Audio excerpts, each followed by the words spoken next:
해고 이즈 해피입니다. 쫄지 않습니다. 무슨 말든 할 수 있고 눈치 보지 않고 아무거나 할 수 있더라고요. 진실을 지키는 뉴스 바리케이드. 국민일보 해직 기자 조상훈의 뉴스바.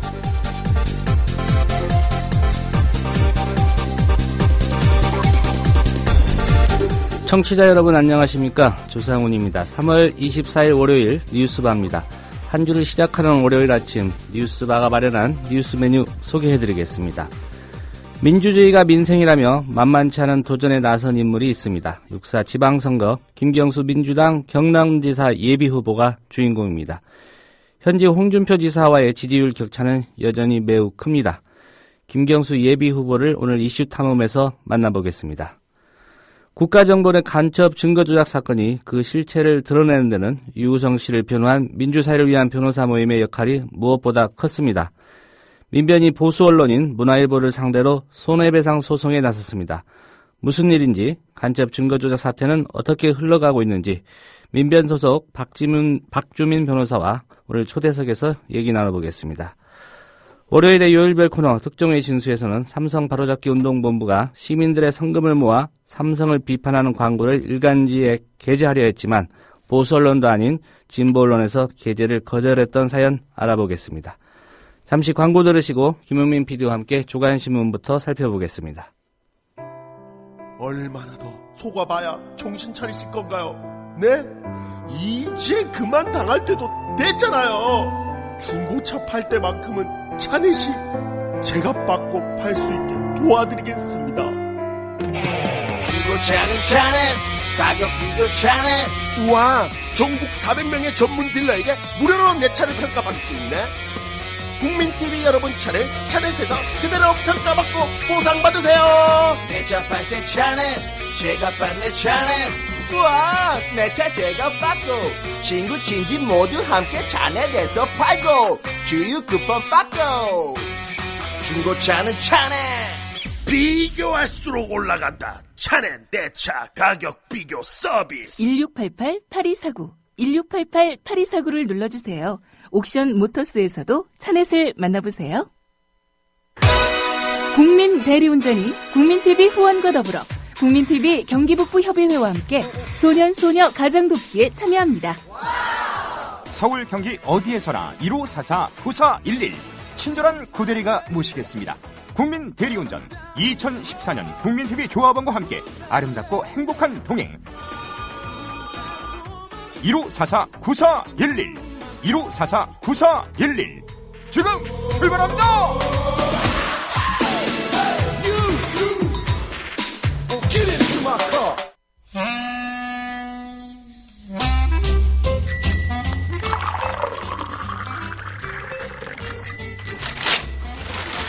아침 신문 귀로 읽으세요. 김용민의 조간 브리핑. 네, 김용민 PD와 함께하는 조간 브리핑입니다. 안녕하십니까? 네, 안녕하십니까? 예. 어제 국민카페에서 삼성 백혈병 산업재해 노동자의 비극을 다룬 다큐멘터리 영화 탐욕의 제국 상영회가 있었습니다. 예. 제가 금요일 이 시간에 그 영화 많이 와서 봐주십사 했는데 80명짜리 마련했는데요. 100명이 넘었습니다. 어마어마한 참여에 진심으로 감사드립니다. 국민카페에서 오늘부터 일주일 동안 국민TV 개국을 기념한 명사특강이 있습니다. 오늘 서화숙 한국일보 선임 기자가 한국 언론 현실에 대해서 학견을 제시할 예정입니다. 저녁 7시 반 서울 마포구 합정동에 있는 국민카페에 많이 들러주시기 바라겠습니다. 예, 무료입니다, 무료. 김용민 PD도 주말에 네. 국민TV 개국을 기념하는 오픈 스튜디오 때 예. 몸을 던지는 그런 헌신을 하셨습니다. 예, 사진으로 확인했습니다. 예. 저희 국민TV 인권뿐만 아니라 동물권 보호에도 앞장서야 하기 때문에 그래서 이 돼지 고사, 돼지 머리로 하는 고사 이거는 안 되지 않느냐 해가지고 제가 그 자리에 앉아가지고 돈을 입에 물고 또 지폐를 귀에 꽂고 그랬습니다. 예. 예. 어쨌든 고생하셨고요. 예, 감사합니다. 오늘 첫 소식, 우리 정부가 한미일 군사정보 양해각서 체결을 적극 검토하고 있다. 예. 이런 소식이죠? 지난 2012년 이명박 정권은 한일 군사정보 보호협정을 추진했었습니다. 당시 한겨레 사설을 인용해 보겠습니다. 사실 한국 입장에서 일본은 단순한 이웃이 아니다. 일본은 고대부터 근세에 이르기까지 한반도 침략의 야욕을 한 번도 버리지 않았다. 왜구의 수많은 노략질과 임진 정유 외란에 이어서 결국 1910년 한반도를 병탄해서 수탈과 유린을 자행했다. 그러고도 진솔한 반성과 사죄는커녕 영토 분쟁을 도발하고 역사 왜곡을 남발했다. 침략의 면에선 6.25 전쟁을 도발한 북한과 다를 바 없다. 게다가 요즘 핵무장까지 도모하고 있다. 이러면서 이들과 군사정보를 공유하는 이런 협정 체결은 있을 수 없는 일이다. 라고 한겨레가 못을 박았습니다. 예. 뭐 이런 정서는 국민의 정서기도 했습니다. 그래서 결국 한일 군사정보보호협정은 무산됐습니다. 사실 일본하고 군사정보를 공유해봐야 얻을 게 별로 없다는 그런 평가도 적지 않았고요. 자, 그런데 그 망령이 다시 일어나고 있습니다. 한일 군사정보보호협정 대신에 한미일 군사정보보호 양해각서 체결을 적극 검토하고 있다. 오늘 조선일보 일면 보도입니다. 예. 요약하면 그러니까 한일 간의 양자협정은 안 되니까 예. 미국까지 넣어서 한미일로 하자. 뭐 이런 얘기죠. 이름을 군사정보보호협정에서 군사정보보호 양해각서로 이름을 슬쩍 바꾸고요. 예. 조선일보는 이렇게 말합니다. 군사정보보호협정은 한미, 미일 간에는 이미 체결돼 있지만 한일 간에는 체결돼 있지 않다. 한일 양자 간 체결이 어려운 상황을 세 나라가 함께 참여하는 형태로 풀어보려는 의도로 보인다. 순화해서 얘기하는 거죠. 예. 한국의 군사정보가 일본에 공유되는 것만은 크게 다르지 않습니다. 한마디로 말해서 조삼모사인 겁니다. 정부 소식통이 한 말입니다. 북핵 그리고 장거리 미사일 위협이 심화되고 있는 상태에서 한미일 삼각 안보 공조 체제 문제를 더 이상 방치하기 힘든 상황이다. 일본의 아베 정부 출범 이후 왜곡된 역사인식, 우경화 문제로 한일 관계가 크게 악화되고 있는 상황이죠. 박근혜 대통령은 한미일이 만나는 자리가 마련된다면 나가서 일본을 따끔하게 야단쳐야 하는 거 아니겠습니까? 예. 그게 바로 국민정서 아니겠어요? 자, 그런데 박근혜 정부는 따끔하게 따져야 할 이런 일본의 역사, 왜곡, 우경화에 대한 어떤 논제는 피하고 이명박 정부가 하다만 군사정보협정을 재체결하려 하는 것입니다. 박근혜 대통령 아버지의 친일 과거사가 다시 떠오르지 않을 수가 없습니다. 예. 한일 정상회담도 안 되니까 지금 미국 끼어넣어서 네덜란드 헤이그에서 열리는 해관보 정상회담 때 지금 예. 하려고 하고 있지 않습니까? 예. 예. 그런 맥락과도 좀 이어지는 것 같습니다. 예. 예. 괄목할 만한 특종 보도가 경향신문에 있습니다. 예, 오늘 일면 보도인데요. 최동욱 전 검찰총장의 혼외자 의혹이 보도되기 2달 반 전입니다. 지난해 6월이었습니다. 지난해 6월 무슨 일이 있었느냐. 최동욱 휘하의 검찰이 국정원의 대통령 선거 개입을 인정하고 원세훈 전 국가정보원장을 선거법 위반 혐의로 기소한 바로 그달이었습니다. 예. 청와대 고용복지수석실이 국민건강보험공단을 통해서 최동욱 전 총장의 혼외 관계자로 의심되는 임모 씨의 산부인과 진료 기록을 조회한 것으로 드러났습니다. 고용복지수석실이 조회한 임모 씨의 진료 기록에는 채모군 출산 직전인 2002년 양수검사를 받은 것을 비롯해서 2003년 분만 전후에 임모 씨가 서울 강남구의 한 병원 산부인과에서 진료를 받은 각종 내역이 포함되어 있었습니다. 청와대 교육문화수석실도 비슷한 시점에 서울 강남교육지원청 교육장을 통해서 채모군의 초등학교 학생생활기록부를 조회한 것으로 밝혀졌습니다. 이것을 검찰이 확인했다는 겁니다. 예. 결국 그동안에도 청와대 연루설이 심심찮게 나왔었는데 예. 청와대가 최동욱 총장 찍어내기 배후다. 예. 이런 의혹 더욱 짙어진다. 이렇게 볼 수 있겠네요. 그렇습니다. 놀라운 패턴이 있었습니다. 최동욱 전 총장 주변에 대한 청와대 뒷조사는요. 수석실별 유관기관 또는 과거 근무한 인연이 있는 기관의 관계자를 통하는 식으로 단계간에 체계적이고 집중적으로 진행됐습니다. 청와대에서 교육정책을 주관하는 교육문화수석실이 강남교육지원청 교육장을 통해서 채모군의 학적부를, 의료정책을 주관하는 고용복지수석실이 유관기관인 국민건강보험관리공단을 통해서 채모군의 어머니 임모 씨의 산부인과 진료 기록을, 그리고 경찰의 사정 업무를 총괄하는 민정수석실이 경찰 내부 전산망을 통해서 채모군의 주민등록 정보를 각각 조회하는 식으로 전개가 되었습니다. 예. 총무비서관실 조영 선임행정관이 과거 서울시에 함께 근무한 인연이 있는 서초구청 관계자를 통해서 채모군의 가족관계 기록부를 조회한 바 있었죠.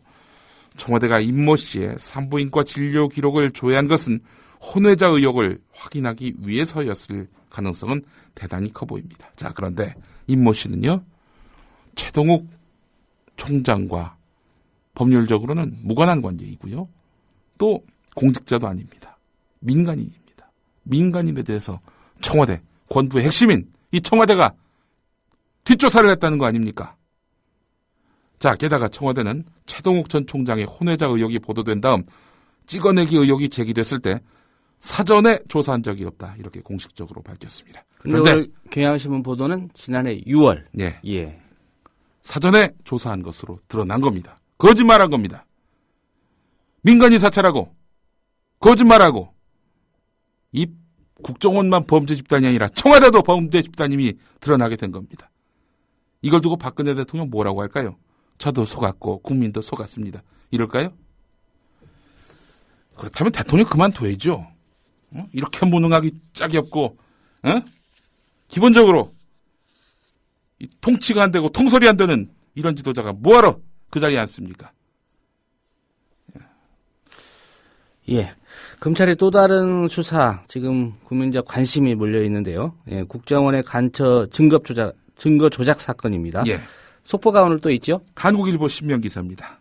국가정보원 대공수사팀장인 이모 처장을 검찰이 소환 조사했습니다. 검찰이 증거 조작 수사를 본격화하고 보름이 지났는데요. 배후로 의심받고 있는 국정원 윗선을 조사한 건데 윗선 조사는 이번이 처음입니다. 검찰은 특히 김 사장으로 불리는 김모 국정원 조정관이 조선족 협력자 김 씨와 같은 이런 협력자에게 금품 지급을 이 처장에게 보고한 사실을 파악했습니다. 자, 이를 이 처장이 문서 위조의 대가로 인식했을 가능성이 있다. 예. 검찰은 이렇게 보고 있습니다. 물론 인식한 정도가 아니라 총지휘를 했거나 나아가 이모 처장의 상부가 따로 있거나 했을 가능성도 검찰은 살피고 있겠죠. 예. 정리하자면 이렇습니다. 이 조선족 협력자 김모 씨에게 돈을 줘야 한다. 라고 김 사장으로 불리는 국정원 김모 조정관이 국정원 대공수사팀장인 이모 처장에게 이렇게 요청을 했다는 겁니다. 통상 나라 돈이 나가는 거 아닙니까? 그렇죠. 왜 그 사람한테 돈 주는데? 라고 물어봤을 가능성이 크고 여기에 김 사장은 이거 저 문서 위조 제가 지시를 했습니다. 라고 얘기했을 가능성 또한 높습니다. 자, 그렇다면 이모 처장은 이 사건과 무관하냐? 무관하지 않죠? 책임져야 할 당사자 가운데 한 명이 됩니다. 예. 관심은 이제 검찰이 과연 그 윗선의 개입 여부, 이 단서를 잡아낼 수 있을 거 아니겠습니까? 예, 국정원에서는 협력자들에게 정보 제공 같은 대가로 지급하는 금액에 대해서 상부에 보고해야 승인이 되는 것으로 알려졌습니다. 실제로 조선족 협력자 김모 씨는 지난 5일에 자살을 시도하면서 남긴 유서에서 국정원에서 받아야 할 금액이 있다. 2개월 봉급 300만 원 곱하기 2, 600만 원, 가짜 서류 제작비 1000만 원 이렇게 적었습니다. 예. 김 사장인 국정원 김모 조정관, 김 씨 등에게 줄 돈이 필요하다면서 상관인 이모 처장에게 보고하면서 협력자의 실체를 밝혔을 가능성이 높다. 이게 바로 한국일보의 관점입니다. 사실 검찰은 유우성 씨가 1심에서 무죄를 선고받자 국정원이 보강 증거 확보에 주력했고 보고 체계가 확실한 국정원의 조직의 특성상 이모 처장이 적어도 문서 위조에 관해 모르지는 않았을 것이라는 것. 이거는 뭐 거의 상식에 가까운 얘기죠. 예. 자, 그렇다면은 이모 처장도 국가보안법상 날조죄에 해당하는 그런 혐의를 질 가능성이 높아졌습니다. 예.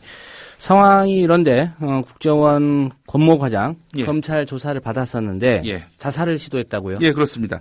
동아일보 일면 보도입니다. 토요일에 경기도 하남의 모 중학교 앞 승용차 안에서 자살을 기도했다고 합니다. 권모 과장은 의식불명 상태며 국정원이 신병을 보호하고 있는 것으로 알려졌다는 게 오늘자 동아일보의 보도입니다. 자, 권 과장은 어떤 사람이냐? 주선양 총영사관 부총영사였습니다. 자, 이 문서 위조 과정에서 핵심적인 역할을 했을 것으로 추정되는 인물인데요. 그러다가 검찰의 소환 통보를 받습니다. 귀국했어요. 세 차례 잇따라 검찰에 소환돼서 강도 높은 조사를 받았는데요. 예. 지난 금요일에 3차 조사가 있었던 모양이죠. 조사를 받고 나와서 동아일보 기자를 만났습니다. 그러더니 검사가 자기한테 반말을 했다. 이것 때문에 언쟁을 벌였다. 이러면서 검찰이 수사를 특정한 방향으로 몰고 가고 있다.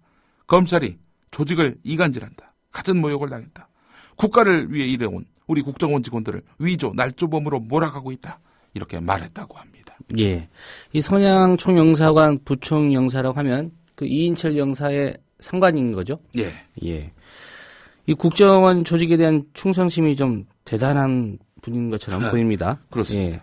이 국정원 거짓말이 드러나니까 좀 발뺌으로 일관하면서도 이번에 좀 꼬리 자르기를 하는 거 아니냐. 예. 이런 시각도 가질 수밖에 없는 것 같은데. 네, 이런 국정원 조직에 대해서 이 권모 과장은 자긍심을 갖고 있다는 얘기일까요? 예, 진짜 뭐 의구심이 듭니다. 한겨레 오면 기사를 보겠습니다.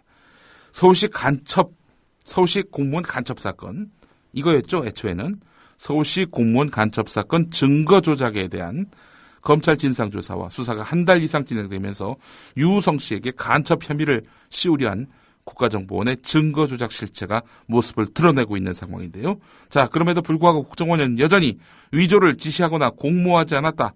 위조된 줄 몰랐다면서 국정원 협력자 조선족 김모 씨에게 모든 책임을 떠넘기려 하고 있다는 겁니다. 자, 현재 국정원의 입장을 한겨레 기사가 정리를 했는데요. 예.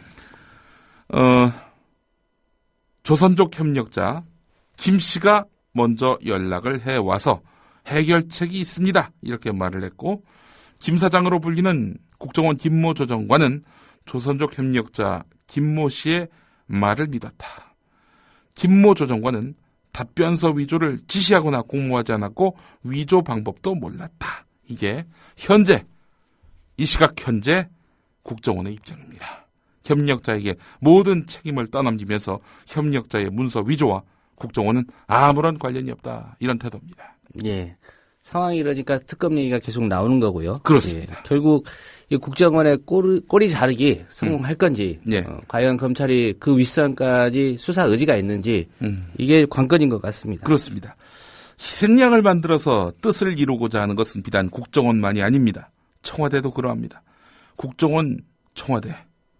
자, 거짓말을 수시로 하는 것. 이런 면에서는 뭐 크게 다르지 않아 보입니다. 한 지도자 밑에 있기 때문이죠. 그렇지 않습니까? 같은 지도자 밑에 있기 때문에 온 국가기관이 범죄기관화되고 있는 거 아닌가 하는 생각도 안 가질 수가 없는 오늘인데요. 경향신문 8면 제목을 보겠습니다. 정부 희생양 만들어 정책 강행. 특정 집단 매도해 여론놀이. 이런 제목의 기사가 있습니다. 이게 규제 개혁에 관한 그런 기사죠? 네, 그렇습니다. 경향신문 기자와 만난 정부 부처의 한 공무원은요. 박근혜 대통령 주재로 지난주 열렸던 이른바 규제개혁 끝장 토론을 보면서 심한 굴욕감을 느꼈다 이렇게 말을 했다는 겁니다. 박근혜 대통령이 선과 악 구도를 만들어서 공무원을 악으로 매도했다는 겁니다. 예. 박근혜 대통령은 각종 법령을 이유로 사업 허가를 잘 내주지 않는 공무원을 죄악, 도둑질 등의 단어를 써가며 강도 높게 비난을 했지요. 박근혜 정부가 정책 목표를 달성하기 위해서 특정 집단을 희생양으로 삼는 태도를 이처럼 반복하고 있는데 몇 가지 사례가 또 있습니다. 정책에 반대하는 세력을 공공의 적으로 낙인찍고 이들에 대한 혐오 여론을 조성해서 정책을 밀어붙이는 양태입니다. 대표적으로 정부는 수서발 KTX 자회사 설립을 반대하던 철도노조 파업을 귀족노조의 파업으로 몰아붙였고요. 예. 서울 목동 또 공릉동 같은 주민이 서울 목동과 공릉동의 주민이 행복주택 건설에 반대하니까 국토교통부 관계자는 무조건 반대하면 님비 현상으로 비칠 수밖에 없다 이렇게 말을 했습니다. 주민의 반대를 지역 이기주의로만 몰아갔던 거지요. 공공기관 정상화에서도 공공기관 부채 증가의 원인을 그 공공기관 내 종사자들에 대한 과다한 복지다. 과다한 복지 탓이다. 이런 식으로 몰아갔었습니다. 예. 이렇게 특정 집단 매도해서 예. 정책 추진하는 방식, 과거 군사정권, 예. 권위주의 정부에서 주로 했던 그런 행태 아닙니까? 그렇습니다. 뭐 이런 그 덮어씌우기, 이런 또 꼬리 자르기, 희생양 만들기 이런 것들은 결과적으로 이런 내면의 그런 의도가 깔려 있습니다. 국가가 결정했으니 무조건 따라오라. 예. 박태순 사회갈등연구소장의 코멘트가 경향신문 기사에 있는데요. 예. 노무현 정부가 국민의 참여와 타협, 이명박 정부가 협상과 야합성 타협이었다면 박근혜 정부는 힘의 우위를 통한 굴복을 시도하는 것이 특징이라면서 이런 방식은 국민 사이에 반목을 남겨서 큰 후유증을 남기고 사회 통합에도 적합하지 않다. 이렇게 말을 했습니다. 예. 다음 소식도 눈길을 끕니다. 예. 권력 내부에 암투설이 있다. 예. 예. 시사저널 최신호 오늘 여러 신문들이 인용해서 보도했는데요. 예. 특히 한겨레 경향에 관련 기사가 있습니다. 박근혜 대통령의 동생 누굽니까? 박지만 씨. 박지만 씨가 있죠. 또 박근영 씨도 있죠. 예. 예. 여기서는 박지만 씨가 거론됩니다. 박지만 씨가 한 달 이상 누군가로부터 미행을 당했다는 의혹이 제기됐습니다. 자, 미행을 누가 했느냐? 미행을 사주한 사람은 박근혜 대통령의 오랜 측근인 정윤회 씨라는 겁니다. 이 기사에 예. 따르면 정윤회 씨가 누구냐? 박정희 대통령 시절에 영애, 딸 박근혜 양을 앞세워서 호가 호위했다는 의혹을 받아온 최태민 씨. 이 최태민 씨의 사위가 바로 정윤회 씨입니다. 예. 정윤회 씨는 박근혜 대통령이 정계에 입문한 1998년 대구 달성군 보궐선거 때부터 보좌했는데요. 2002년 박근혜 대통령이 한국미래연합을 창당할 때는 총재 비서실장을 지냈습니다. 시사저널은 박지만 씨가 지난해 11월부터 12월에 수상한 오토바이 한 대가 자신의 승용차를 미행하고 있다는 사실을 알아챘다고 복수의 여권 관계자의 말을 빌려서 전했는데요. 자, 보도에 따르면 박지만 씨는 이 오토바이 기사를 붙잡아서 누가 시킨 거야? 뭐 이렇게 따졌겠죠. 이 오토바이 기사로부터 정윤회 씨 지시로 미행당했다는 자술서를 받아냈다는 겁니다. 예. 박지만 씨는 미행 사건 직후에 김기춘 청와대 비서실장에게 전화를 걸어서 경거망동하지 말라 이렇게 경고했다고 시사저널은 보도했습니다. 이에 대해서 김기춘 실장은 그럴 리 없다 이렇게 답했다는 겁니다. 예. 자술서를 썼을 리 없다 그런 얘기입니까? 결국은 박근혜 대통령 최측근과 네. 대통령 동생 사이에 네. 이 암투로 비춰집니다. 예, 그렇습니다. 정윤회 씨와 가까운 청와대 비서진 3인방, 원래는 4인방이었죠. 근데 그 4인방, 4대 천왕으로도 불렸는데요. 그 가운데 한 명이 불의의 사고로 지난 대선 운동 기간 중에 세상을 떠나서 그래서 세 사람이 됐습니다. 예. 이 비서진 3인방이 박지만 회장과 최근에 청와대 인사 문제를 놓고 갈등을 빚은 일이 있었다고 합니다. 경향신문은 그래서 박지만 씨, 청와대 민정수석실 간부, 또 파견된 경찰 직원에게 수차례 전화 연락을 해봤지만은 닿지 않았다고 하는데요. 자, 박지만 회장과 가까운 새누리당 윤상현 원내수석 부대표, 이 사람과도 만난 모양입니다. 경향신문 기자가. 예. 이에 대해서 윤상현 부대표는 전혀 모르는 사안이다 이렇게 말을 했다고 하는데, 대통령 가족과 권력의 핵심 관계자가 갈등을 빚어 충돌난 것, 박정희 대통령 때도 있었지요. 그리고 그 충돌 과정에 박정희 대통령은 총 맞아 죽었고요. 예. 김황식 전 국무총리 관련 소식도 좀 살펴보겠습니다. 예. 새누리당 서울시장 예비 후보 아닙니까? 김황식 전 국무총리가 자신의 정치 행사에 현직 판사를 동원한 것으로 확인됐다는 겁니다. 김황식 예비 후보는 2008년 대법관 시절 임기를 중단하고 감사원장으로 옮겼죠. 대법원은 김황식 예비 후보 측 요구에 따라서 해당 판사가 개인적으로 관여한 것이다 이렇게 주장을 했는데, 자, 김황식 예비후보는 지난 11일 미국 스탠퍼드 대학을 방문해서 사실상 출마를 선언했습니다. 다만 정식 선언은 한국에서 하는 것이 도리이기 때문에 조만간 귀국해서 출마 선언을 하겠다 이렇게 밝혔는데요. 예. 당시에 김황식 예비후보를 수원지법 기역판사, 수원지법의 한 판사가 수행하고 있었는데요.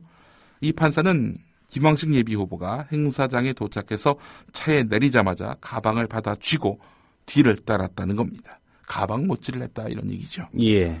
대법원 관계자는 대법원은 김황식 예비후보의 요구를 받은 적이 없고 따라서 이 판사에게 김황식 예비후보를 돕도록 지시한 적이 없다 이렇게 말을 했습니다.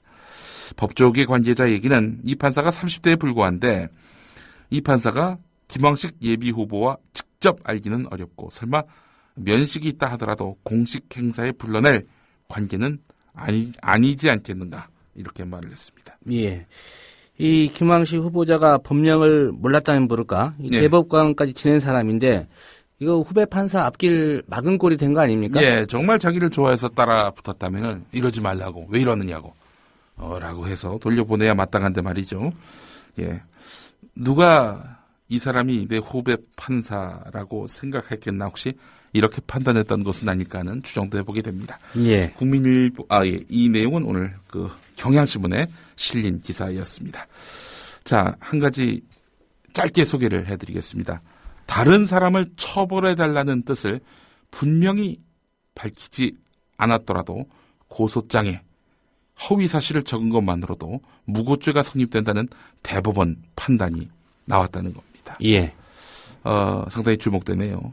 허위 사실을 고소장으로 해서 제출만 해도 무고죄라는 겁니다. 이 사람 처벌해 주세요. 이런 요구를 구체적으로 담지 않았더라도 요거는 무고죄다 이런 얘기입니다. 예. 예. 무고하게 한 사람을 간첩으로 몰던 검찰, 국정원 이분들이 이 기사 보면 좀 철렁 내려앉겠네요. 예. 오늘 여기까지 하겠습니다. 네, 김영민 PD였습니다. 잘 들었습니다. 고맙습니다.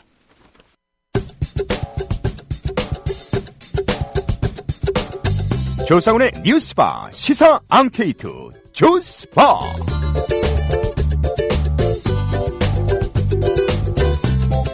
네, 각종 현안이나 시사 관련 이슈를 토대로 여러분의 기발한 아이디어를 들어보는 시간입니다. 조스바라는 코너명, 좋은 생각 스치면 바로 말씀해 주시라 그런 뜻을 지어봤고요. 네, 조스바 오늘 시사 앙케이트 질문은 이렇습니다.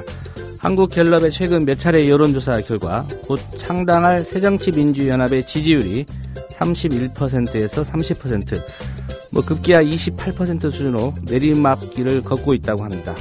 새정치연합은 수도권에서도 새누리당에게 뚜렷하게 밀리고 있다고 하는데요. 대체 무엇 때문인지 여러분의 날카로운 분석의 평을 한 주씩 좀 들어보겠습니다. 게시판에 의견 주시면 방송 말미에 최대한 소개해드리겠습니다. 다시 한번 말씀드립니다. 새정치연합이 여론조사에서 내리막길을 걷고 있는 이유, 여러분의 분석 기대하겠습니다.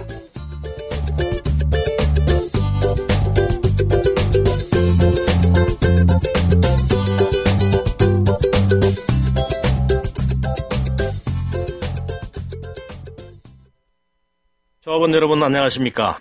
남강변에서 유기농 채소 농사를 하고 있는 남강장문입니다.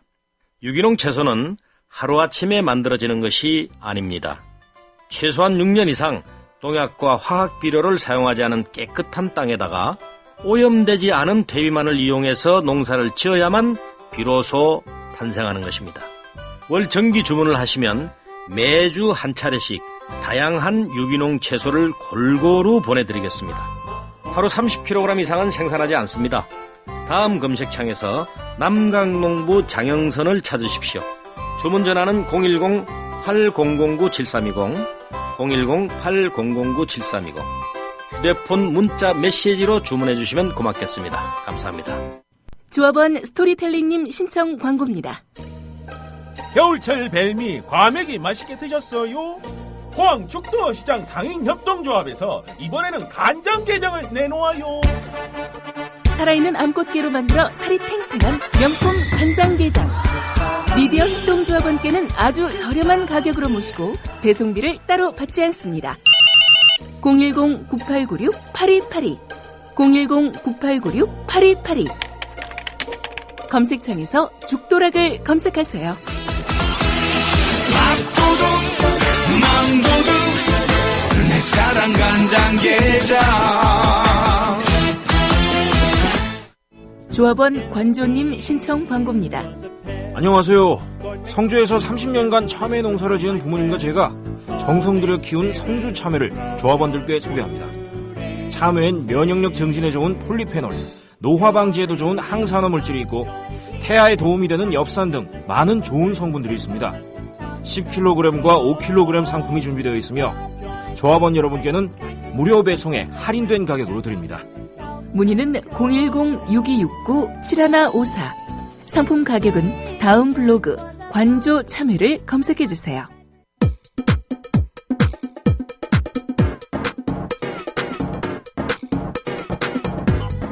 조상훈의 뉴스바. 이제는 이슈 탐험입니다. 네, 야권의 통합신당 창당에 따른 민주당의 우클릭 논란 속에서도 여전히 민주주의를 기시로 육사 지방선거에 도전하는 인물이 있습니다. 이분은 민주주의가 민생이라고 얘기합니다. 주인공은 육사 지방선거 김경수 민주당 경남지사 예비후보입니다. 김경수 예비후보를 오늘 만나보겠습니다. 김 후보님 안녕하십니까? 네, 안녕하세요. 예. 반갑습니다. 주말 휴일 여전히 시간 쪼개서 도민들 많이 만나고 계실 텐데 예. 직접 만나보시니까 어떤 반응들이시던가요? 예, 일단 응원들 많이 해주시고요. 예. 지난 금요일에는 이제 경남 도청에 일하고 계시는 공무원들을 좀 도청을 쭉 돌면서 인사를 좀 했습니다. 예. 그날 오전에는 이제 홍 지사를 직접 면담도 했고요. 그래서 그 이후에 다른 도민들도 많이 만나보고 있는데 도민들 만나면서 느끼는 건 지난 총선 때도 좀 비슷한 느낌을 받았는데 여전히 밑바닥의 민심은 예. 뭔가 좀 이렇게 어렵고 힘든 현실, 그러니까 삶이 너무 힘들잖아요, 지금 국민들이. 그래서 이런 힘들고 어려운 현실을 좀 뭔가 바꿨으면 좋겠다. 새롭게 좀 변화를 좀 가져오는 그런 정치가 되었으면 좋겠다라고 하는 그런 기운들은 예. 대단히 강합니다. 근데 이제 그동안 이제 야권이나 특히 경남 지역의 경우에는 야당이 이제 김두관 지사님 사퇴 이후로 사실 변변히 이제 힘을 못 써왔던 그런 현실이잖아요. 그래서 좀 대안이 별로 없는 상태에서 좀 희망을 갖지 못하는 그런 상태였는데 이번 지방선거를 계기로 신당이 창당도 되고 그리고 다시 이제 야권이 힘을 합해서 이번 지방선거를 준비해 나가고 하는 과정을 보면서 조금씩 기대와 희망을 갖기 시작하는 그런 분위기 아닌가 싶습니다. 예. 홍준표 지사 만났다고 하셨는데 네. 홍준표 지사도 뭔가 변화돼야 된다 이런데 동의하시던가요? 무슨 얘기 하시던가요? 그런 말씀은 없으시고요. 예. 이번 홍 지사님은 지금 당장 발등에 불이 이제 당내 경선을 통과해야 되니까 당내 박안수 전 창원시장과의 경선이 코앞에 있지 않습니까? 예. 그러면서 그 경선에 대한 자신감 그리고 당 경선을 어떻게 통과할 것인가 이런 부분에 대한 얘기들을 많이 하시더라고요. 예. 자신감을 내비쳤군요. 홍 지사가요. 네. 예. 이 민주주의가 민생이라고 말씀하셔서 좀 여쭤보겠습니다. 네. 예. 이게 김한길 대표 초대의 민주당은 지난해부터 한 1년 동안 민주주의와 민생 이거 다 챙겨야 되겠다. 네. 이런 거 강조했거든요. 예. 요 주장과는 좀 맥을 달리하는 그런 말씀인가요? 저는 크게 다르지는 않다고 보는데요. 다만 이제 민주주의와 민생을 분리시켜 놓고 민주주의는 민주주의대로 챙기고 민생은 민생대로 챙기겠다라고 하는 거는 그건 좀 아니라고 보고요. 예. 오히려 민생을 챙기기 위해서도 민주주의를 지키지 못하면 민생을 챙기기 어려운 거 아니냐. 예. 그건 우리가 이제 대선 과정에서 경제 민주화라든지 복지국가 이런 대선 공약들을 내걸고 이제 대선 과정에서 국민들에게 약속한 것도 있지 않습니까? 이건 여야 없이 그렇게 했던 건데. 예. 그 바닥에는 지금은 성장이라고 하는 게 2만 불에서 3만 불, 4만 불 시대로 가기 위해서는 특정 집단 또는 재벌가 대기업 이런 일부 소수 집단에게 부나 경제가 집중되는 그런 사회로는 3만 불, 4만 불 가기가 어렵다는 거 아닙니까? 예. 사례를 보면 어떻게 하면 서민들의 호주머니가 두둑히 불어나고 서민들이 중산층으로 그리고 함께 골고루 잘 사는 사회로 갈 수 있느냐. 그것이 결국은 우리 이제 대한민국이 3만 불, 4만 불 국가로 가는 데 있어서 불가피하게 밟아야 되는 길인데 그렇게 가기 위해서는 지금과 같은 소수에게 집중되는 경제를 민주적 경제로 바꾸지 않으면 안 된다. 이게 첫 번째고요. 예. 두 번째는 민생을 챙기기 위한 사회 구조나 시스템이 민주적이지 않으면 민생을 챙길 수가 없습니다. 그렇지 않습니까? 공무원 같은 경우에도 시랜드 화재 예를 들어보면은 당시에 그 시랜드의 허가를 내주는 과정에서 담당 공무원의 경우에는 문제가 있다라고 지적을 했음에도 불구하고 상급자가 시랜드 회사와의 결탁 때문에 강압적으로 허가를 내주는 과정이 있었다는 거고요. 그것 때문에 시랜드 결국은 화재라고 하는 엄청난 불행한 사태가 생긴 거거든요. 결국은 민주주의가 지켜지고 사회가 민주적으로 변해 나가야, 예. 바뀌어 나가야 국민들의 안전과 행복, 민생도 함께 지켜질 수 있는 거다. 그래서 민주주의에 대한 문제를 소홀히 다루어서는 저는 아무리 민생을 강조하더라도 결코 민생을 궁극적으로 챙기기 어려운 거 아니냐. 그런 차원에서 민주주의가 민생이다 이렇게 말씀을 드렸던 거고요. 예. 김한길 대표께서 말씀하시는 민주주의와 민생을 동시에 챙기겠다라고 하는 거는 그게 정도의 차이는 있겠지만 크게 본질적으로 다르지는 않다 이렇게 생각합니다. 예. 착한 도정 그리고 착한 경남 이렇게 슬로건을 내거셨는데 예. 구체적으로 이게 정책 구상으로 간다면 이게 어떤 의미인지 좀 설명해 주실까요? 착한 도정으로 강한 경남을 만들겠다 그랬죠.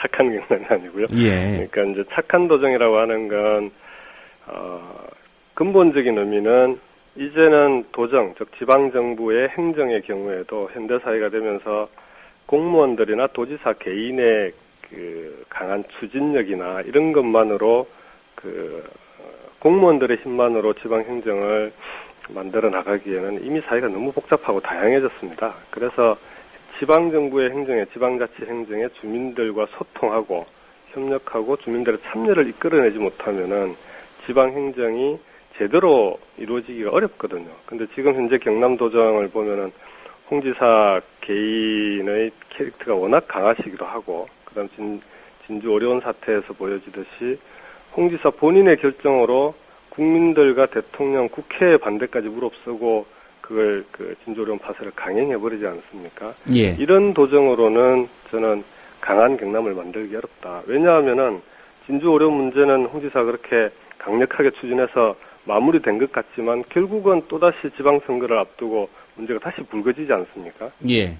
그래서 소통과 협력을 통한 주민들의 참여, 그리고 그 참여를 통해서 결정이 이루어지지 않으면 결국은 그게 상처가 속으로 옮아서 다시 터지게 되는 거죠. 그렇게 해서는 그건 강한 경남을 만들 수 없다. 그런 의미고요.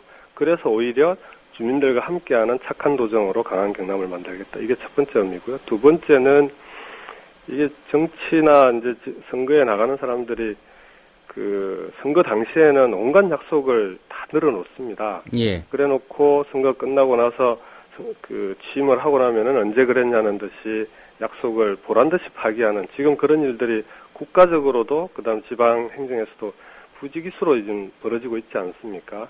이런 정치로는 과연 우리 사회가 제대로 앞으로 갈 수 있겠냐? 우리 아이들에게 뭐라고 가르치겠습니까? 정치란 그런 거다 원래. 그러니까 정치인들은 그런 사람들이고 이렇게 가르치는 나라에서 미래가 있을 수 있겠습니까? 정의를 실현시키는 것이 정치다. 착한 사람들이 정치를 할 수 있어야 그래야 정치도 바뀌고 대한민국도 바뀌지 않겠냐. 예. 이런 얘기를 할 수 있어야 되는 거 아니냐. 그런 의미에서 이제 착한 도정을 얘기를 한 겁니다. 예. 착한 도정, 강한 경남. 예. 결국 시민과의 소통에 의한 참여, 그리고 예. 정의를 추구하겠다, 이런 말씀이군요. 예. 노무현 전 대통령의 좀 가치를 계승하신다. 그런 관점에서 이게 이제 김 후보님한테 자산일 수도 있고 일정 부분 부담이 될 수도 있다. 이런 생각도 드는데요. 이른바 그 친노라는 수식어. 경남 도민들은 좀 어떻게 바라보고 계시던가요? 제가 지난 총선 때 이제 김해을에서 출마를 했었습니다. 봉하마을이 김해을 지역구 안에 있는데요. 예. 그때는 노무현 대통령 마지막 비서관이다라는 걸 좀 집중적으로 또 시민들에게 알리면서 선거운동을 했었는데 저는 제 개인적으로 노무현 대통령의 마지막 비서관이라는 호칭에 대해서는 제가 평생을 가슴에 훈장으로 안고 살아갈 자랑스러운 이름이다 이렇게 생각을 합니다. 예. 그러나 지금 말씀하신 친노 문제는 지금 좀 제가 방금 말씀드렸던 그런 의미와는 조금 다르게 사용되고 있는 거 아니냐. 그러니까 예를 들면 정치적으로 친노 프레임을 만들어 놓고 그 안에 모든 문제를 그 친노 프레임으로 다 집어넣어서 갈등과 분열 그리고 이제 당내에서 언제나 친노 비노로 갈려서 민주당은 항상 싸우는 집단으로 만드는 그런 프레임으로 만들어 놨거든요. 예. 이제 노무현 대통령은 지난번 영화 변호인에서 이제 변호인의 성공에서도 우리가 확인을 했지만 어느 특정 집단의 소유물이 될 수 없습니다. 이제는 국민들에게 정말 어렵고 힘없는 사람들에게 위로도 주고 그래서 많은 국민들이 그리워하는 전 국민 모두의 대통령으로 남을 수 있게 해줘야 되고요. 대통령은 이제는 우리가 놓아드려야 될 때 아닌가. 그래서 이제는 친노 또는 비노 이런 식의 프레임은 더 이상 정치권에서는 좀 무의미한 그런 프레임 아니냐. 이제는 우리가 그런 프레임으로 정치권의 문제를 해석하는 그런 시선에서 이제는 우리 스스로 벗어나야 된다 그렇게 생각을 합니다. 예. 다만 이번 그 선거 과정에서는 저는 그 노무현 대통령 마지막 비서관 김경수로서 선거를 치르는 게 아니라 이제는 경남의 미래를 책임질 정치인 김경수로서 홀로 서고 그 정치인 김경수의 비전과 그리고 경남에 대한 경남이 어디로 가야 할지에 대한 그런 전망을 가지고 도민들에게 평가를 받는 그런 선거로 가야 되겠다 그렇게 생각하고 있습니다. 예. 그 며칠 전에 홍준표 지사 만나셨다고 해서 예. 여쭤보겠습니다. 예. 기간이 그렇게 길진 않습니다. 홍준표 지사 재임 기간에 경남 도정 어떻게 평가하시는지 좀 궁금하고요. 예. 공과가 있었다면, 공이 있는지는 판단하시면 될 것 같고, 예. 과라는 측면은 또 어떤 것인지 평가 부탁드리겠습니다. 예. 홍 지사 도정을 이제 평가하려면은 그 이전에 2010년 선거로 들었었던 김두관 지사의 도정 인연을 같이 좀 비교할 필요가 있는데요. 예. 김두관 지사의 도정은 크게 보면 두 가지 의미에서 저는 좀 새로운 도정을 펼쳤다고 보는데 첫 번째는 노인 틀니 공약 같은 데서 보여지듯이 우리 사회에 힘들고 어려운 분들 그런 분들을 위한 도정을 많이 펼쳤습니다. 그래서 좀 따뜻한 도정이라고 이제 이름을 붙일 수 있을 텐데 그게 첫 번째고 두 번째는 시민사회와 야권 그리고 정치권을 포괄하는 민주도정협의회라는 걸 만들어서 도정의 주요한 사항들을 그 안에서 논의하고 협의하고 그렇게 해서 도정을 펼쳐나갔던 그런 소통을 통한 도정을 펼쳤습니다. 예. 근데 이게 이제 그 대선 때문에 김 지사님 사퇴하신 뒤에 홍준표 지사가 들어오지 않았습니까? 홍준표 지사 도정이 들어선 다음에는 이게 다 거꾸로 뒤로 가버렸어요. 힘없고 어려운 사람들을 돌보아야 될 도지사께서 오히려 거꾸로 그런 분들이 이용하는 의료기관 진주의료원의 문을 닫아버렸습니다. 예. 그 때문에 그 강제 퇴원하셨던 분들 중에 벌써 40분 이상이 목숨을 잃었습니다. 지금까지. 그래서 저는 이건 이유 여하를 막론하고 어떤 이유를 갖다 대더라도 진주의료원을 폐쇄하고 그로 인해서 우리 사회 약자들이 그리로 내몰리는 이런 도정은 전 도지사로서 부적절한 판단이고 결정이었다 이렇게 생각을 하고요. 예. 이런 그 과정을 통해서 도민들 그리고 국민들이 얼마나 갈등하고 분열하고 그리고 서로 대립하는 그런 과정을 거치지 않았습니까? 홍 지사님의 도정의 특징이 도민들 그리고 국민들을 끊임없이 분열시키고 갈등을 불러일으키는 도정이에요. 이게 또 한 예가 이제 도청을 마산으로 이전하겠다라고 이제 지난번 보궐선거 때 당내 경선 과정에서 공약을 하셨는데 그 이후에 취임하신 뒤에 이 공약을 추진한 흔적이 전혀 없습니다. 예. 그래놓고 이번에 다시 또 들고 나오셨어요. 이거는 마산이 이제 통합창원시로 들어온 다음에 기존의 마산 지역의 시민들의 박탈감, 상대적 박탈감 이런 부분들이 있는 걸 이용해서 또다시 통합창원시 내 시민들을 분열시키는 그런 그 공약을 들고 나오신 거거든요. 그래서 이런 좀 홍 지사님의 진주 오련에서 보여지는 불통과 독선 그리고 도민들을 분열시키는 도정 이런 도정이 경남을 뒤로 가고 거꾸로 가게끔 하는 거 아니냐. 다만 이제 공가를 말씀하셨으니까 예. 공을 굳이 말씀을 드린다면은 김두관 지사 때부터 추진해왔던 그가대교의 이제 자본 재구조화라고 해서 부채로 인해서 예산이 많이 낭비되던 부분을 그걸 마무리해서 예산을 절감시키는 그렇게 해서 도의 재정을 건전화시키는 데 기여하셨던 그런 부분들은 공으로 평가 가능할 거라고 봅니다. 예. 그 특별히 진주의료원 문제를 언급하셨으니까 여쭤보겠습니다. 예. 지금 뭐 새누리당 당내 그 홍준표 지사와 경선을 해야 되는 유력 후보도 진주의료원은 재개원하겠다 이런 입장이거든요. 네네. 김경수 후보도 같은 입장이신가요? 진주의료원은 당연히 다시 개원돼야 됩니다. 그러나 그냥 단순한 재개원이 아니고요. 새롭게 개원될 필요가 있습니다. 이게 이제 왜 그러냐 그러면 진주의료원이 하고 있는 역할, 당시 하고 있었던 역할만 보더라도 서부 경남의 공공의료가 대단히 취약합니다. 예. 의료기관의 숫자도 적고요. 병상수도 그렇고. 그래서 진주의료원이 서민들의 의료기관이기도 했지만 공공보건의료의 거점병원 역할을 했던 거죠. 그래서 이제 위로는 대학병원에서 밑으로는 개인병원에 이르기까지 병원의 네트워크를 통해서 도민들의 건강을 책임지는 그런 병원으로서 역할을 했던 건데 그런 병원이 없어져 버린 겁니다. 그러면서 서부 경남의 공공의료가 대단히 훨씬 더 취약해져 버린 거죠. 그래서 진주의료원은 너무도 당연하게 개원을 해야 되는데 다만 진주의료원이 도심에 있다가 그 교외로 새로 그 신축해서 빠져나오면서 이제 여러 가지 문제들이 발생한 거 아닙니까? 예. 이런 부분들에 대해서는 이 공공의료의 거점병원으로서의 역할과 함께 도민들과 특히 진주 시민들과 협의해서 좀 이렇게 복합 의료기관으로서 갈 수 있는 방향을 열어놓고 충분히 의견 수렴이 필요합니다. 예를 들면은 진주의료원에서 성공적으로 시행되었던 게 보호자 없는 병원이라는 게 있어요. 그러니까 예. 자식들이 다 타지에 살고 하면서 부모님들이 편찮으시면 와서 병간호를 할 수 없지 않습니까? 그렇다고 이제 간병인을 쓰게 되면 그 비용 부담을 감당할 수가 없어요. 그래서 보호자 없는 병원을 시범적으로 실시해서 대단히 성공적으로 추진이 됐었고 보건복지부에서 그걸 확대시키겠다고 벤치마킹하는 데까지 이르렀는데 그런 것까지도 없어져 버린 거거든요. 그런 예. 좀 그 특성화 병원, 노인 전문 요양병원까지 포함해서 보호자 없는 병원, 노인 전문 요양병원 같은 특성화 병원으로서의 그 병원들을 결합한 복합 의료기관으로 다시 개원하는 방향까지 열어놓고 시민들과 협의해서 방향을 정해나가야 될 거다 이렇게 생각합니다. 예. 지지율과 관련해서 좀 한 가지 여쭤보겠습니다. 예. 홍준표 경남도지사의 도정 평가해 주셨는데 그럼에도 불구하고 홍준표 지사의 지지율은 여론조사마다 좀 높게 나오고요. 좀 김 후보님과는 한 2배 이상 그런 정도 예. 차이가 나는 것 같은데 예. 요거 뒤집을 수 있다. 뭐 전략이 혹시 있습니까? 뭐 여론조사마다 조금씩 차이가 나긴 하는데요. 예.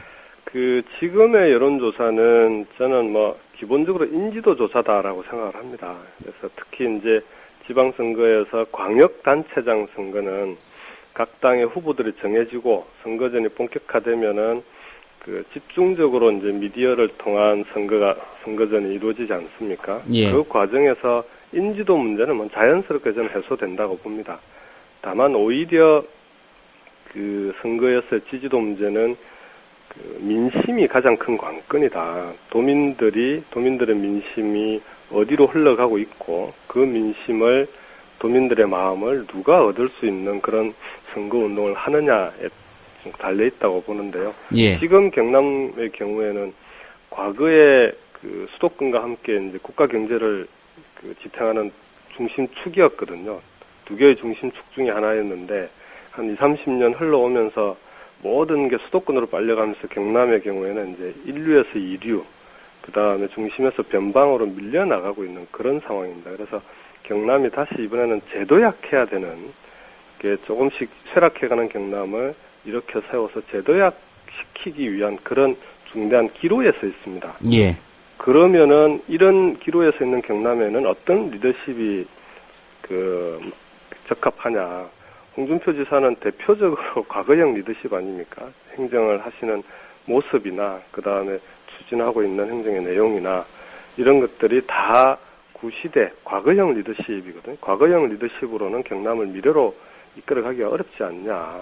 그 다음에 또 함께 경쟁하고 있는 박완수 전 창원시장의 경우에도 오랫동안 행정 관료로 일을 해오셨어요. 그래서 예. 현재형 관리형 리더십으로 보는 게 맞을 것 같고요. 그래서 지금 경남에 꼭 필요한 혁신적인 미래형 리더십에는 두 분 다 좀 적합하지 않은 거 아니냐. 오히려 이제 참여정부 5년 동안 국정 경험도 쌓았고, 그 다음에 7년 전에 대통령과 함께 내려와서 지역에서, 현장에서 지역 발전을 위해서 지금까지 현장 경험도 쌓아왔던 제가 그런 경남의 지금 현실을 새롭게 미래로 이끌어 나갈 수 있는 미래형 리더십으로 도민들과 함께 해 나갈 수 있다. 이런 점을 도민들에게 충분히 설득해 나가면 저는 지금의 여론조사 지지도 문제는 자연스럽게 해소되어 나갈 거다 그렇게 생각을 합니다. 예, 나름대로 자신감을 갖고 계신데요. 예. 한 가지만 더 여쭤보겠습니다. 지금 정영훈 변호사도 이제 출마 의사를 밝히셨고, 예. 결국은 이제 새정치 민주연합 창당이 되면 경선을 통해서 또 후보를 단일화해야 되지 않느냐 이런 의견으로 갈 수밖에 없을 것 같은데요. 네네. 당내 경쟁에 대한 전망 그리고 후보 단일화 가능할 거라고 보시는지요?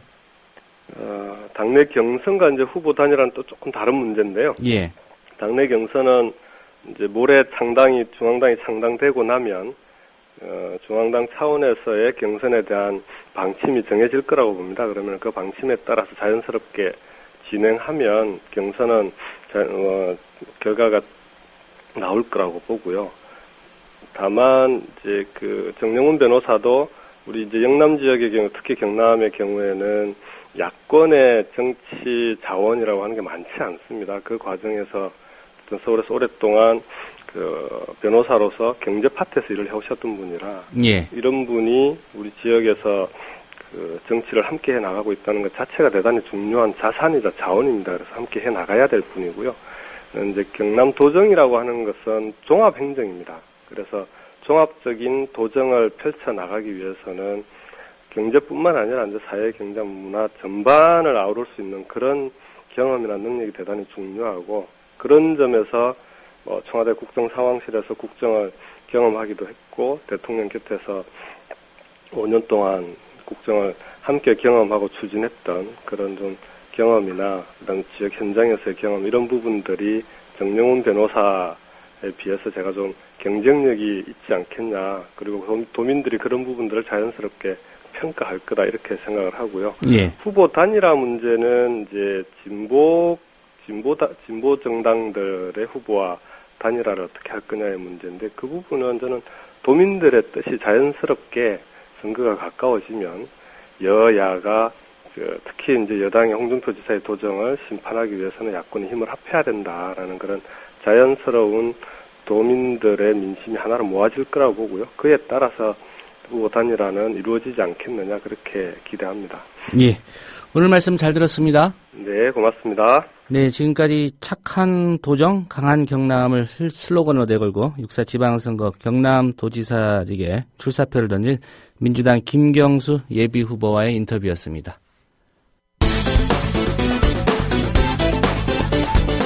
화장실 들어가기 전, 그러니까 2012년 대선 직전 박근혜 후보.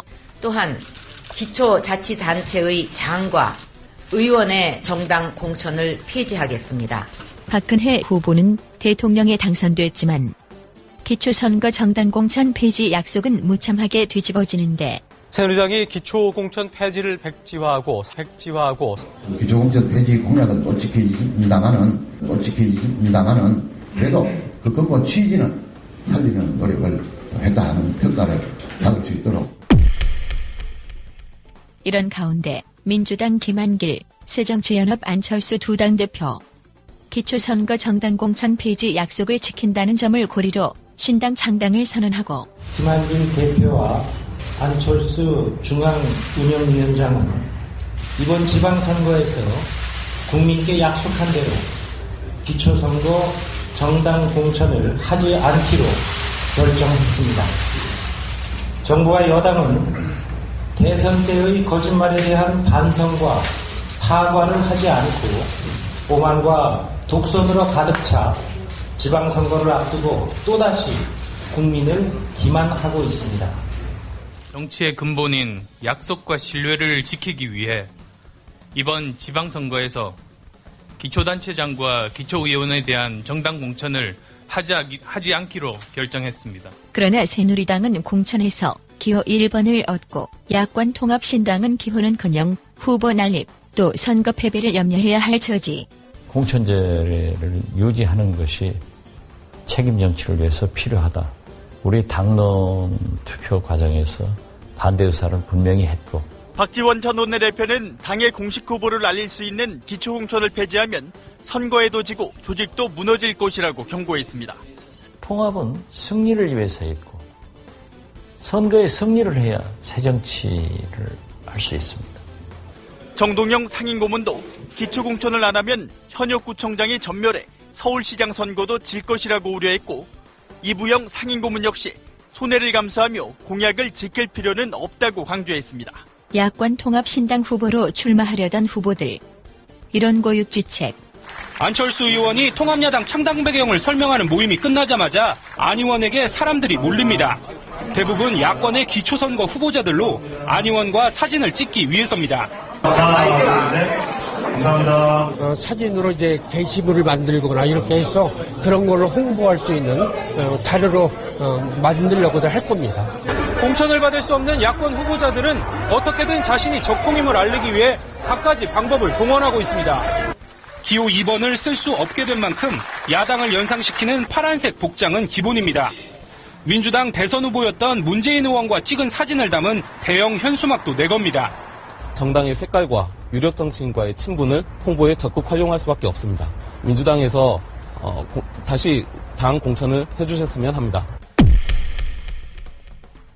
노예 착취 논란 중심에 선 아프리카 예술박물관의 전 이사장인 새누리당 홍문종 사무총장. 결국 야권 통합신당은 기초공천 폐지 약속을 뒤집을 거라며 먼저 설레발. 그러니까 자기들처럼 약속을 못 지킬 거라는 이야기인데 이번 논란은 민주당과 안철수 의원의 국민 기만극을 더욱 부각시켜주고 있습니다. 화장실 들어가기 전, 즉 대선 전, 그분 말씀. 기초자치단체의 장과 의원의 정당 공천을 폐지하겠습니다. 이 약속을 어긴 그분이 예능 프로그램에 나와서 했던 말. 이제 뭐 국민한테 막 그냥 이렇게 하겠다 하고 이제 그게 안 지켜지는 거. 이제 그런 거는 정말 아니다. 어쨌든 신뢰라는 게 작은 거라도 열심히 지키고 이제 그런 노력을 해서 하나하나 지켜나갈 때 이 신뢰가 쌓이는 것이다. 자, 홍문종 사무총장님, 이런 박근혜식 정치 행태가 뭐라고요? 국민 기만극을.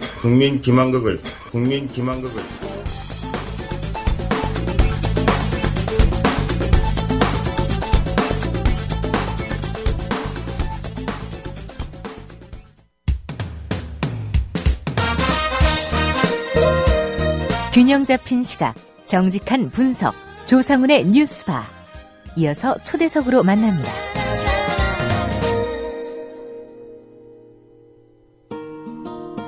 네, 국가정보원의 간첩 증거조작 사건, 이 실체를 드러낸 데 누구보다도 큰 역할을 한 곳이 유우성 씨 변호를 맡은 민주사를 위한 변호사보입니다. 민변이 일부 보수원을 상대로 법적 대응에 나서기 시작했습니다. 문화일보에 대한 손해배상 청구 소송이 그 시작으로 보입니다.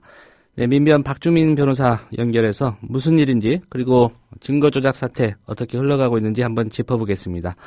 박 변호사님 안녕하십니까? 예, 안녕하십니까. 예. 일단 지난주에 문화일보를 상대로 손배소 제기하셨습니다. 구체적인 손배소 제기 이유 어떻게 되는지 설명 좀 부탁드리겠습니다.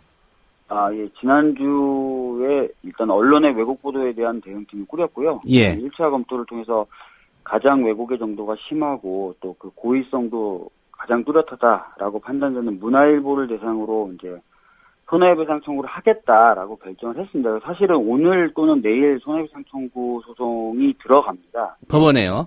예. 예. 그리고 그 나머지 이제 다른 어떤 언론기관들은 기사들을 지금 체크하고 있는 상태입니다. 예. 예.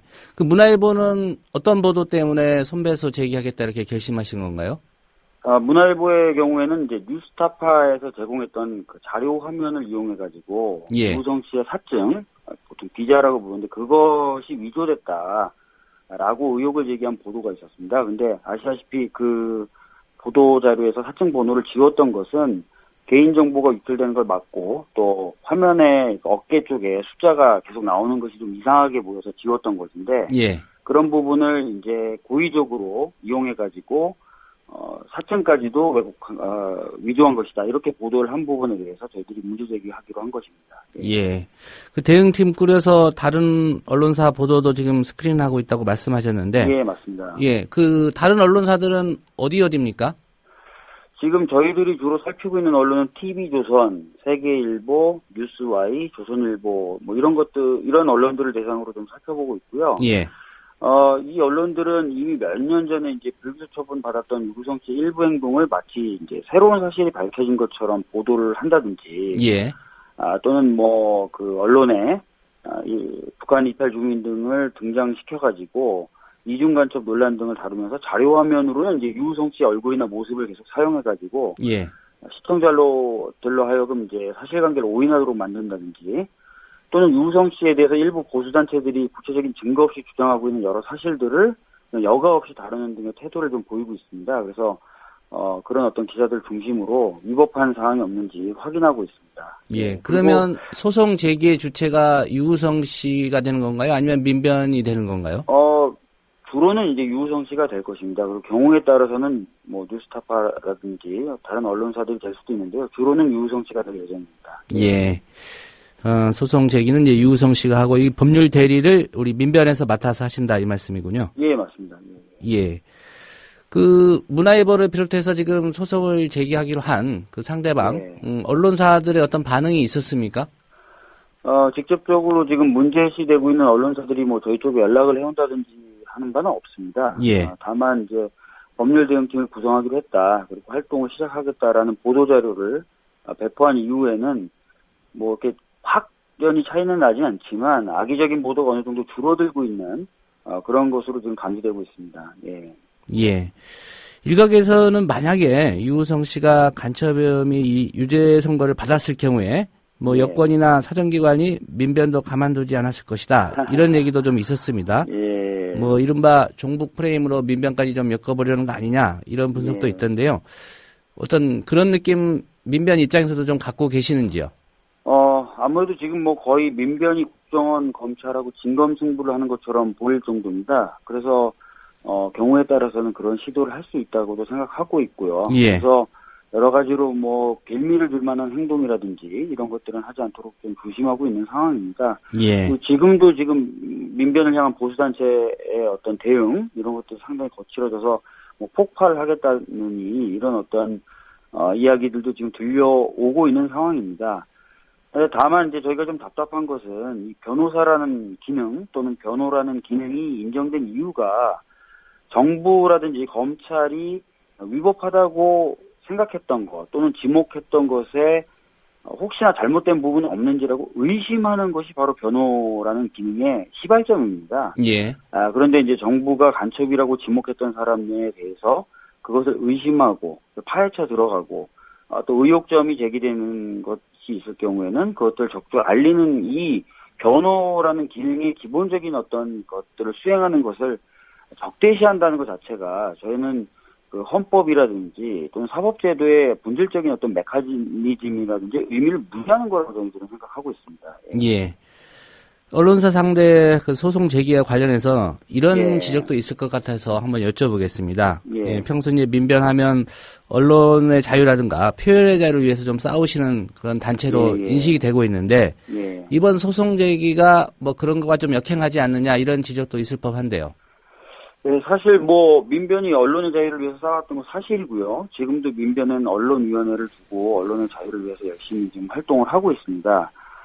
그리고 이제 이번 어떤 소송을 제기한다든지 대응을 한다고 해서 지금까지 민변이 가져왔던 언론의 자유를 위해서 싸워왔고 싸우겠다는 이런 목표나 방향의 변화가 있는 게 아닙니다. 예. 다만 지금 민변이 일부 언론에 대응하려고 하는 이유는 뭐냐면 지금 문제되고 있는 언론기관들이 언론기관의 본래 임무라고 할 수 있는 진실을 밝힌다든지 정의를 추구하는 그런 어떤 기능을 하는 것이 아니라 오히려 비판 대상이 되어야 될 권력과 한편이 돼서 사실을 호도한다든지 약자를 괴롭힌다고 판단하기 때문에 저희들이 대응을 하는 겁니다. 그리고 좀 주의를 하셔서 좀 봐주셨으면 하는 것이 예. 저희들이 이제 언론에 대해서 대응을 한다고 하면서도 국가 권력을 끌어들이는 즉 어떤 형사적인 처분을 동원하는 그런 어떤 수단들은 사용하지 않을 것입니다. 손해배상 청구라든지 정정보도 청구 같이 예. 해당 언론기관과 저희가 당사자가 서로 맞대응할 수 있는 당사자가 돼서 다투고 사실 여부를 따져나가는 그런 어떤 수단과 방법들을 사용할 것이고 예. 그 과정에서도 또 지나치게 과한 손해배상액을 산정하거나 해서 뭐 아예 입을 다물어라 이런 식의 어떤 것들을 한다기보다는 해당 보도들의 위법성을 확인받는 그런 어떤 절차들을 진행해 나가려고 합니다. 예, 형사고소는 하지 않겠다는 말씀이고. 네, 그렇습니다. 예. 사실은 지금 저희가 계속 비판해왔던 게 국가기관을 동원해가지고 비판자들의 어떤 입을 다물게 하는 그런 형사처벌의 문제 이런 것들은 프랑크 라리 유엔 인권특별 보고관 같은 경우도 문제 제기했었던 거고 저희들 동의하는 거거든요. 그래서 예. 형사적인 방법은 사용하지 않을 생각입니다. 예. 어쨌든 진실 공방을 해보겠다 이런 차원에서 네, 소송을 제기하셨다는 말씀이군요. 예. 예. 그 말씀하신 그 문제에 있는 보도를 한 언론들 말씀이죠. 이 간첩 예. 증거 조작 사건과 관련해서 그동안 사실 뭐 국정원이나 검찰 입장을 좀 두둔하는 편에 있다가 예. 갑자기 좀 입장을 선회했습니다. 그렇지만 그럼에도 불구하고 여전히 유우성 씨는 간첩 혐의가 짙다 이런 보도를 하고 있습니다. 예. 이런 보도 형태 어떤 배경이 있다고 분석하고 계십니까? 네, 지금 보면은 이제 처음에 이제 민변이라든지 유우성 씨에 대해서 적대적이기만 했다가 상당히 좀 많이 돌아섰죠. 그래서 국정원이나 검찰을 이제 비판하는 기사들도 보수 언론들이 싣고 있습니다. 예. 그 이유는 아마 사실관계가 너무나 확실하기 때문일 겁니다. 그래서 본인들도 언론이라는 외양을 가지고 있고 그런 외양을 유지해야만 존속을 할 수 있지 않습니까? 그래서 이렇게 명확해진 사실관계 자체를 완전히 부인하진 않고 그래서 국정원이나 검찰을 어느 정도 비판을 하겠죠. 그렇지만 이대로 놔두면 사실 이 사안이 갖고 있는 폭발력이 대단합니다. 그렇기 때문에 적절하게 유우성 씨는 간첩일 것이다. 간첩일 혐의가 짙다. 유우성 씨는 각종 지원금을 다 받는 등 약간 비양심적인 사람들이다. 이런 식의 물타기를 해가지고 예. 이 사건이 가지고 있는 폭발성, 휘발성 이런 것들을 좀 최대한 줄이려고 하는 것으로 보여집니다. 예. 검찰이 지금 국정원 대공수사팀장도 소환 조사했다고 그러고요. 예. 이 사건과 관련해서 이제 국정원의 윗선을 좀 겨냥하고 있는 모습도 보여지고 있는데, 예. 박 변호사님이 보시기에 검찰의 이런 수사, 명쾌하게 어떤 윗선까지 좀 결론 낼 가능성이 있다고 보시는지요? 아니면 좀 부정적으로 전망하고 계시는지요? 사실 이제 소환된 사람의 진술에만 의지하는 윗선을 밝히기가 어렵습니다. 특히 이제 국정원 같은 경우에는 상명하복의 관계가 굉장히 강력하고 또 국정원이라는 데에서 어떤 내부 고발은 아니겠지만 내부 고발과 비슷한 어떤 진술을 하는 것 자체가 굉장히 어려운 분위기입니다. 그래서 예. 진술에만 의지하다 보면은 윗선을 규명하기 어렵습니다. 그래서 압수수색 같은 어떤 강제 수사들이 필요한데요. 이번 사건과 관련돼서 이제 검찰이 국정원 압수수색 했는데 들리는 이야기로는 대공수사 국장실 들어가지도 않았다. 이렇게 지금 얘기가 나오고 있고요. 예. 거의 뭐 국정원이 임의로 제출한 서류만을 가지고 나왔다. 이런 의혹들이 제기되고 있습니다. 그렇기 때문에 이 상태로는 그 윗선을 규명하기는 상당히 어려울 것으로 보여집니다. 예. 28일이 이제 유우성 씨 항소심 결심 공판으로 예정돼 있죠. 예, 맞습니다. 예, 뭐 검찰이 그 사이에 뭐 공소 처리할 가능성 좀 낮아 보이긴 한데 전망을 하신다면 변호인 입장에서 결심 공판 어떻게 진행이 될 거라고 전망하십니까? 지금 뭐 이미 재판부에서는 이제 애초부터 검찰이 하는 진상조사 결과 여부는 상관하지 않고 판단을 하겠다라고 얘기를 한 바가 있습니다. 예. 왜냐하면은 뭐 저희들도 누차 주장했지만 검찰이 제출한 문서에 대해서는 주한 중국 대사관에서 이미 위조됐다고 확인해 주었습니다. 사실은 그래서 뭐 지금도 위조 논란이니 위조 의혹이니 이런 얘기를 검찰도 얘기하고 뭐 수많은 보수 언론들도 얘기하지만 사실은 그건 말도 안 되는 얘기죠. 이미 이제 주한 중국 대사관에서 확인해 줬기 때문에. 예. 그렇기 때문에 이제 법원도 뭐 그런 어떤 진상조사 결과 상관없이 이 주한 중국 대사관에서 확인해 준 것들 뭐 이런 것들을 중심으로 판단하겠다고 이미 얘기한 거기 때문에 아마 이제 곧 결심하고 나서 판단을 할 때 1심의 판단, 즉 유우성 씨의 간첩 혐의 등에 대해서는 이제 무죄를 선고할 것으로 보여지고요. 예. 검찰은 다만 근데 들리는 이야기에 따르면 공소장을 변경하겠다는 이야기가 지금 들리고 있습니다.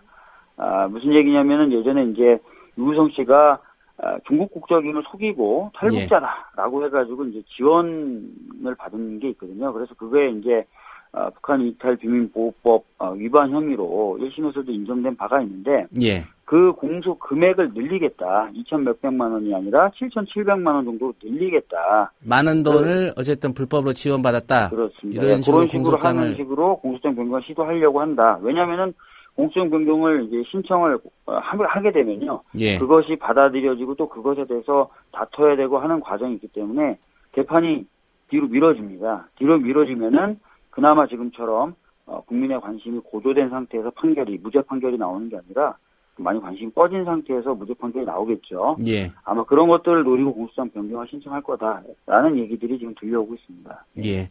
28일 결심 공판에도 불구하고 검찰은 또 뭐 관련 수사 결과를 주내에 뭐 발표한다 이런 얘기 있는데요. 상황을 좀 더 지켜보도록 하고요. 또 한 번 더 모셔서 관련해서 인터뷰 요청드리도록 하겠습니다. 오늘 말씀 잘 들었습니다. 예, 감사합니다. 네, 민주사를 위한 변호사 모임의 박주민 변호사였습니다.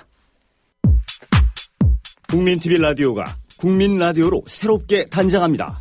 미디어 협동조합 국민TV 개국을 위해 그동안 마중물 역할을 해왔던 국민TV 라디오는 이제 4월 1일 역사적 TV 개국과 함께 방송 명칭을 국민라디오로 변경합니다. 라디오는 국민 라디오, TV는 국민TV. 이제 미디어 협동조합의 두 방송 매체는 한국 언론 변혁의 진정한 구심점이 될 것입니다. 4월 1일부터 새로운 이름 국민라디오를 기억해주세요. 국민라디오.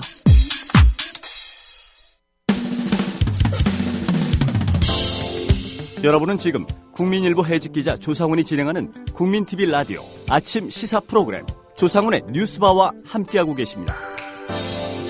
네, 월요일입니다. 가짜 특종이 판치는 언론 환경에서 진짜 특종의 의미를 함께 생각해보는 시간이죠. 네, 특종의 진수입니다. 삼성 바로잡기 운동본부가 시민들의 성금을 모아 삼성을 비판하는 광고를 일간지에 게재하려고 했지만 네, 보수 언론도 아닌 진보 언론에서 이를 거절하는 일이 발생했다. 이런 얘기인데요. 네, 어떻게 된 일인지 미디어스의 김한 기자와 함께 이 문제 짚어보겠습니다. 김한 기자 안녕하십니까? 예, 안녕하세요. 예. 진보 매체들이 삼성을 비판하는 광고를 거절했다. 예. 뭐 네. 대략 어느 매체들인지 짐작은 되는데요. 어떻게 된 일입니까? 그 삼성 바로잡기 운동본부가 그 삼성전자 서비스 AS 기사들의 노동 실태를 알리기 위해서 이제 광고를 국내 주요 일간지에 게재하려 했지만 일간지들이 이제 외면하거나 보수 언론들은 이제 아예 외면을 했고요. 예. 진보 언론들은 이른바 이제 좀 단가가 부족하다 등의 이유로 광고를 게재하는데 실패했다고 이제 미디어 비평지들이 보도를 했습니다. 예. 그 삼성 바로잡기 운동본부는 이달 초에 이제 크라우드 펀딩을 통해서 500만 원의 광고비를 시민들에게 모금을 했고요.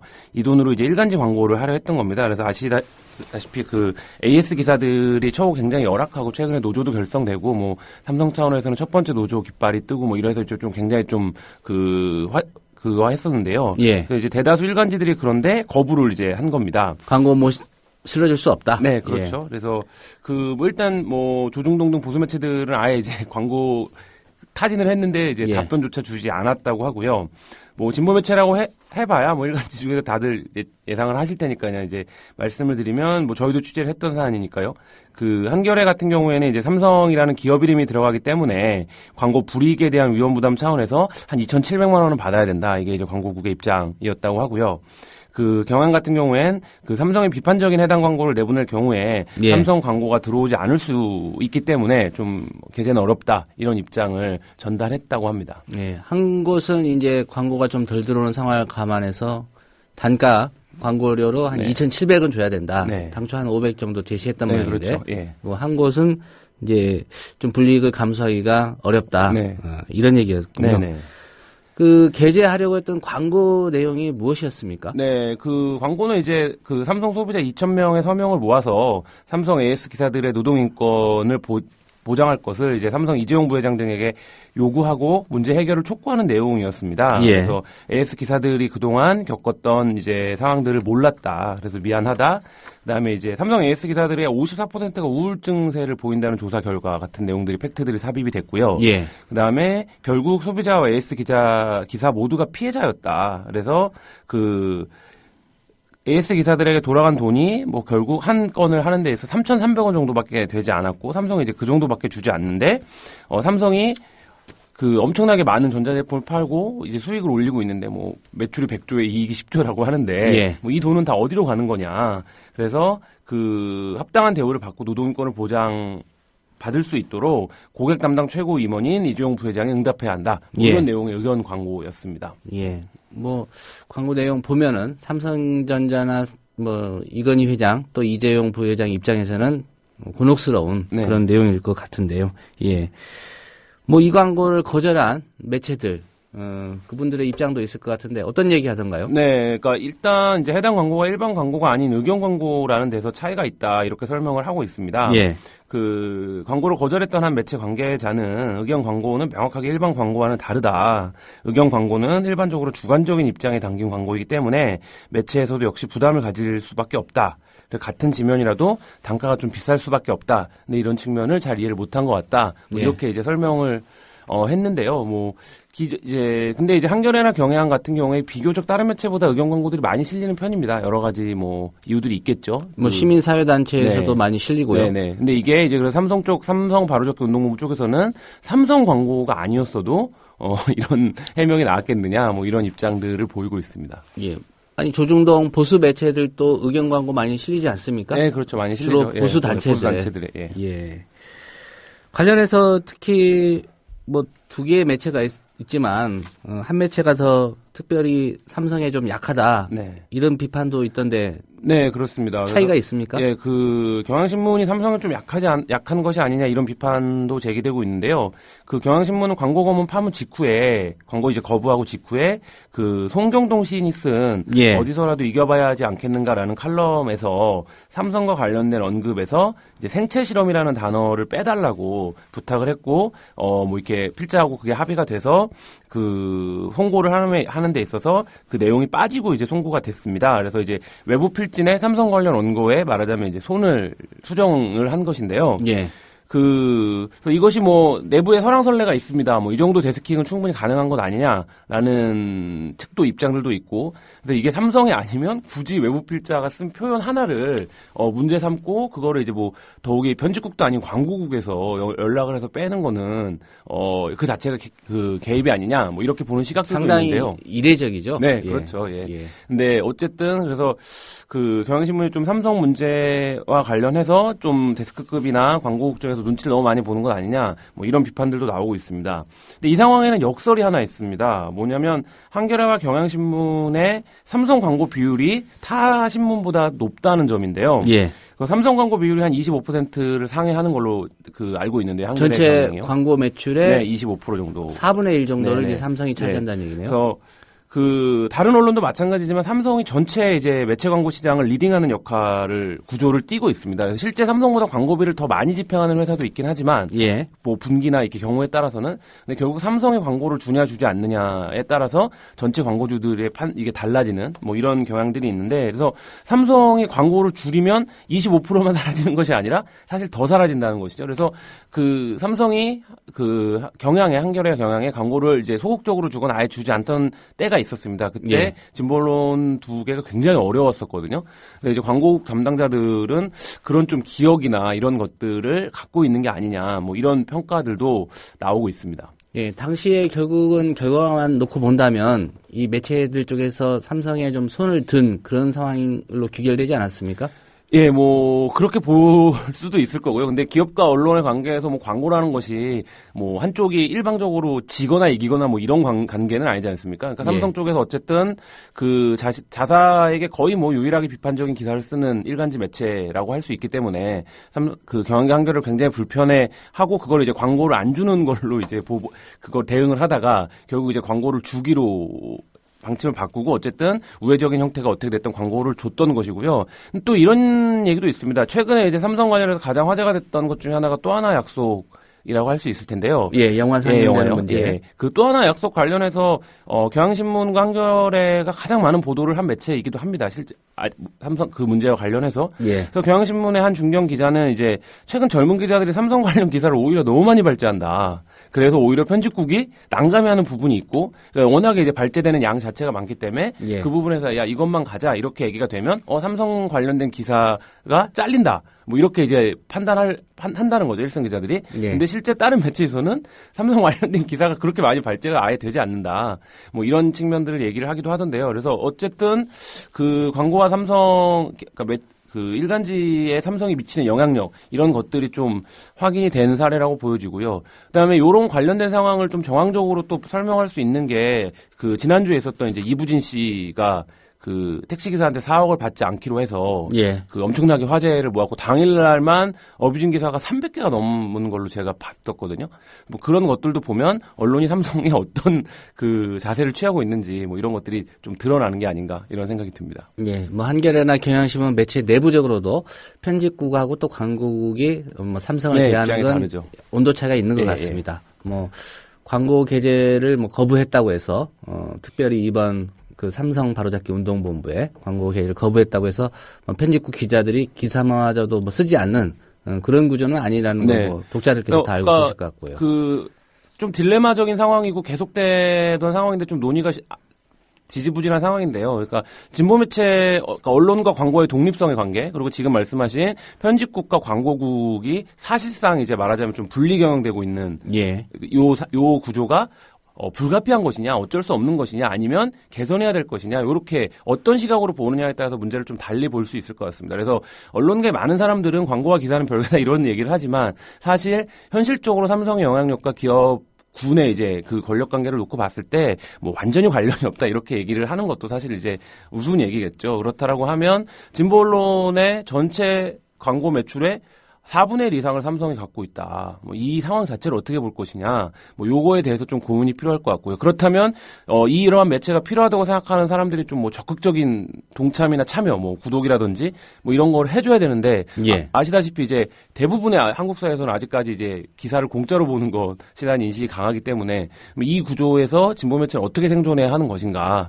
뭐 어떻게 까칠함을 유지할 수 있는 것인가 이런 부분에 대한 좀 근본적인 고민은 필요해 보이는 그런 상황입니다. 예, 별개의 사안이지만 이 질문을 하나 좀 드려보겠습니다. 일부 신문사 같은 경우에 광고국장을 하다가 이렇게 편집국장이 되는 사례가 좀 있더라고요. 네, 예. 그런 경우들도 있죠. 종종. 예, 이런 게 결국은 그 광고의 주에 영향력을 지면에도 더 뭐랄까요? 영향을 행사할 수 있는 여지를 주는 그런 요인으로 볼 수도 있는데 어떻게 보십니까? 네, 뭐 그런 것 같습니다. 그러니까 문제는 지금 일간지나 이제 방송은 이제 뭐 어쨌든 광고가 어느 정도 호황이 계속 유지가 되기 때문에 그런데 일간지는 계속 광고가 줄어드는 상황에서 지금 말씀하신 뭐 광고국장을 하다 갑자기 편집국장이 온다든지 아니면 뭐 소위 말해서 산업부나 경제부에서 그 기업발 기사나 기업에 이제 만들어주는 기사들을 쓰다가 갑자기 이제 뭐 편집국 전체를 관장하는 자리로 간다든지 이런 경우에 외부에는 잘 알려지지 않지만 내부적으로 굉장한 마찰들이 있습니다. 실제로 일간지들이요.